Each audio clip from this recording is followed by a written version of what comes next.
इस खबर के केंद्र में 4 अलग अलग तस्वीरें हैं। ये तस्वीरें एक भारतीय नागरिक के तौर पर हम कितने जिम्मेदार हैं इस पर सवाल उठा रही हैं। जम्मू में एक तेज रफ्तार थार चालक ने एक बुजुर्ग को टक्कर मार दी, लेकिन इसके बावजूद भी सनकी थार चालक ने अपनी गलती नहीं मानी। उल्टा अपनी गाड़ी में रिवर्स गियर लगाकर फिर से बुजुर्ग को कुचलने की कोशिश की, जिसके बाद कार चालक फरार हो गया। दूसरी तस्वीर बता रही है कि इंसान को कर्म का फल यही मिलता है। जहां सिस्टम ने सड़क तो बना दी, लेकिन एक तेज रफ्तार कार चालक ने इसका गलत इस्तेमाल किया।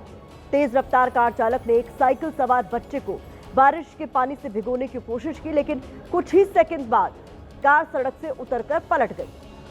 तीसरी तस्वीर मुंबई के गेटवे ऑफ इंडिया की है। यहाँ एक विदेशी महिला पर्यटक घूमने आई थी, लेकिन महिला टूरिस्ट को अकेला देखकर कई लोग उसे घेर लेते हैं, उसके साथ जबरदस्ती सेल्फी लेने लगते हैं, उसे छूते हैं। और चौथी तस्वीर हमारे देश के गड्ढा सिस्टम की है, जहां मुंबई में सड़कों पर बने गड्ढे मौत का कारण बन रहे हैं। ऐसे ही एक गड्ढे ने लालू कांबले की जान ले ली, लेकिन इसके बावजूद बीएमसी गहरी नींद में है। तो बात जब सिस्टम की लापरवाही की होती है, हम सीधे उसे कटघरे में खड़ा कर देते हैं। लेकिन जैसा कि हमने आपको तस्वीरों में दिखाया, क्या देश का एक जिम्मेदार नागरिक होने के नाते हम सब अपनी जिम्मेदारियों को समझते हैं?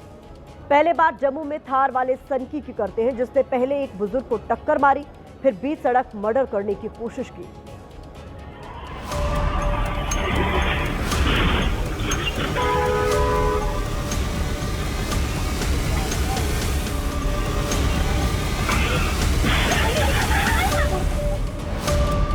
रफ्तार के नशे ने दिमाग को सुन्न कर दिया है। अगर ऐसा न होता तो इंसानियत को टायरों तले कुचलने की कोशिश न होती।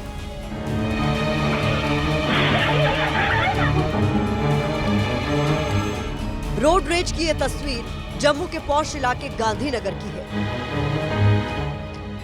जहां एक बुजुर्ग अपनी स्कूटी पर जा रहे थे, लेकिन तभी पैसे और रफ्तार के नशे में चूर थार वालों की पलटन निकलती है और काले रंग की थार बुजुर्ग को टक्कर मारते हुए आगे निकल जाती है। टक्कर लगते ही बुजुर्ग सड़क पर गिर जाते हैं, लेकिन बुजुर्ग को उठाने की बजाय टक्कर मारने वाले सनकी ने गाड़ी में रिवर्स गियर लगाया और बुजुर्ग को फिर से टक्कर मारी। इसके बाद गाड़ी में बैठा शख्स पूरी अकड़ में बाहर निकलता है और बुजुर्ग को उठाने की बजाय धमकी देता है और फरार हो जाता है, जिसके बाद कुछ लोग बुजुर्ग को उठाते हैं। हमें नहीं पता थार वाला कौन था, हमें नहीं पता। देखो आप आईसीयू में मेरे पापा की क्या हालत है। Who will be the responsible for this? अगर मेरे पापा के साथ ऐसा हो रहा है तो किसी के पापा के साथ भी ऐसा हो सकता है। तस्वीर बता रही है कि यह हादसा नहीं था, सब कुछ जानबूझकर किया गया। सरेआम बुजुर्ग को कुचलने की कोशिश की गई। यह हादसा नहीं, यह हत्या की कोशिश है। हिट, आपको ये हिट दिख रहा है, ये तो शरेआम मर्डर कर रहा है। वो एक बार हिट हुआ, तू यार लगती है गाड़ी, हिट होती है, तू निकल जा, तू वापस आके मार रहा है। मारने के बाद अब्यूज कर रहा है, अब्यूज करने के बाद जो उसको रोक रहे हैं उनको उंगलियां दिखा रहे हैं। यार ये क्या तरीका है? पुलिस ने केस दर्ज तो कर लिया है, गाड़ी की पहचान भी हो गई है, लेकिन थार चालक अब तक पुलिस की गिरफ्त से दूर है, जिसकी तलाश में पुलिस की कई टीमें लगी हुई हैं। तो छोटी सी team which is headed by the sub inspector under the supervision of SDPO, वो हमने फॉर्म की है और उस बंदे की अरेस्ट के लिए, जो कि अपस्टैंडिंग है, जो चालक, उसको पकड़ने के लिए 3-4 टीमें हमने आउट की हैं। अब तक ऐसी तस्वीरें यूपी, मध्य प्रदेश, हरियाणा से आ रही थी, लेकिन अब थार वाला वायरस जम्मू कश्मीर भी पहुंच गया है, जिसको लेकर लोगों में भारी गुस्सा है। इन तस्वीरों को देखकर कहा जा सकता है कि थार चलाने वाले का मकसद बुजुर्ग की ऑन द स्पॉट हत्या करने का था। यही बात परिवार भी कह रहा है, इसीलिए उसके खिलाफ कड़ी कार्रवाई होनी भी चाहिए। अब एक तस्वीर और आपको दिखाती हूँ। सोशल मीडिया पर आज एक वीडियो वायरल हुआ। इस वीडियो में बारिश के बाद एक जगह सड़क पर पानी भरा हुआ दिखाई दे रहा। इसी सड़क पर एक शख्स साइकिल पर सवार होकर जा रहा था, लेकिन तभी एक सफेद रंग की कार पूरी रफ्तार से आई और साइकिल चला रहे शख्स को पानी से भिगाकर चली गई।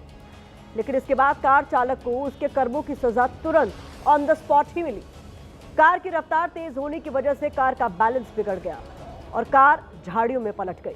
हालांकि ये वीडियो कहां का है इसका पता नहीं चल पाया है। हम सब देश के जिम्मेदार नागरिक हैं, हमारी कुछ जिम्मेदारियां बनती हैं, हम सबको उनका निर्वहन करना चाहिए, लेकिन हम कर क्या रहे हैं? अगली तस्वीर देखिए। मुंबई के गेटवे ऑफ इंडिया के सामने एक विदेशी महिला पर्यटक घूमने आई थी। महिला टूरिस्ट को अकेला देखकर कुछ लोग उसे घेर लेते हैं। पहले महिला की इजाजत के बिना एक शख्स उसे छूकर उसके साथ सेल्फी लेने की कोशिश करता है, उसके कंधे पर हाथ रखता है। इसके बाद कुछ और लोग वहां पहुंचते हैं और सेल्फी लेने लगते हैं। इस दौरान महिला काफी असहज दिखी, लेकिन ये लोग विदेशी महिला को घेर कर खड़े रहे। विदेशी महिला के साथ जबरदस्ती सेल्फी ले रहे इन लोगों ने देश की छवि और संस्कृति को बदनाम करने की कोशिश की है। अब बात मुंबई के गड्ढा सिस्टम की करते हैं। मॉनसून के मौसम में मुंबई की सड़कें गड्ढा युक्त हो जाती हैं, जिसके बाद बीएमसी हर बार की तरह सड़कों को गड्ढा मुक्त करने का अभियान चलाती है। लेकिन सड़कों को बनाने में 17,000 करोड़ रुपए खर्च कर रही बीएमसी गड्ढों से नहीं जीत पाती। सड़कों पर कब्जा करने वाले ये गड्ढे हर बार मॉनसून के मौसम में जानलेवा साबित होते हैं। इस बार भी ऐसा ही हो रहा है।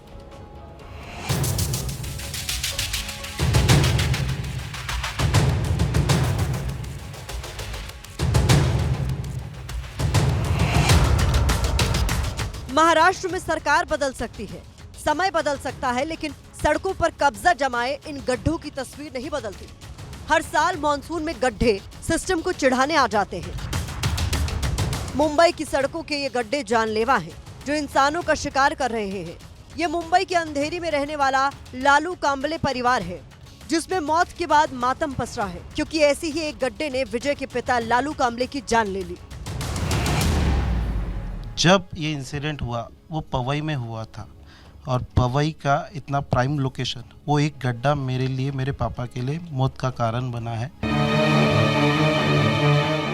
26 जुलाई की दोपहर लालू कांबले पवई के रास्ते स्कूटी से जा रहे थे, लेकिन एक गड्ढे की वजह से उनकी स्कूटी का बैलेंस बिगड़ा, जिससे वो सड़क पर गिर गए।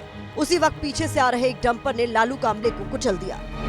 परिवार का आरोप है कि 40 मिनट तक लालू कांबले सड़क पर पड़े रहे, लेकिन एम्बुलेंस नहीं आई। पुलिस की गाड़ी में ही उनके पिता को अस्पताल ले जाया गया। पुलिस ने भी लापरवाही बरती। पास के अस्पताल न ले जाकर लालू कांबले को 12 किलोमीटर दूर रजवाड़ी अस्पताल लाया गया।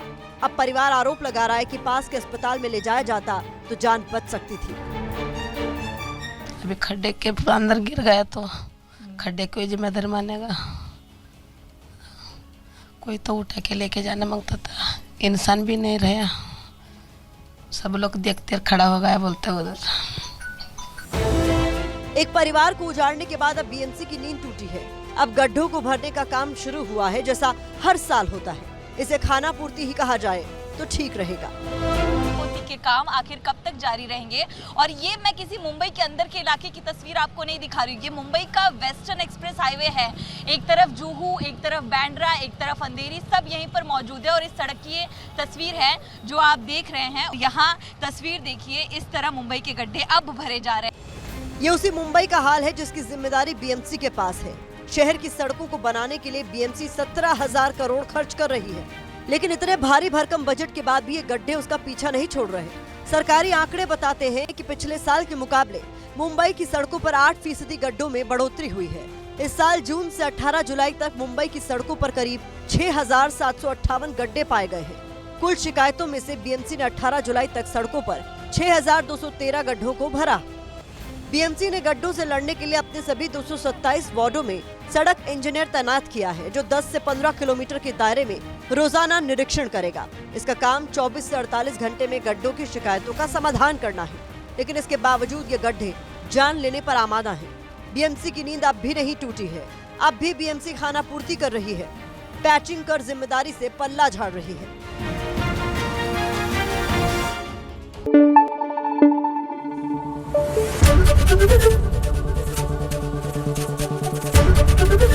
एबीपी न्यूज आपको रखे आगे।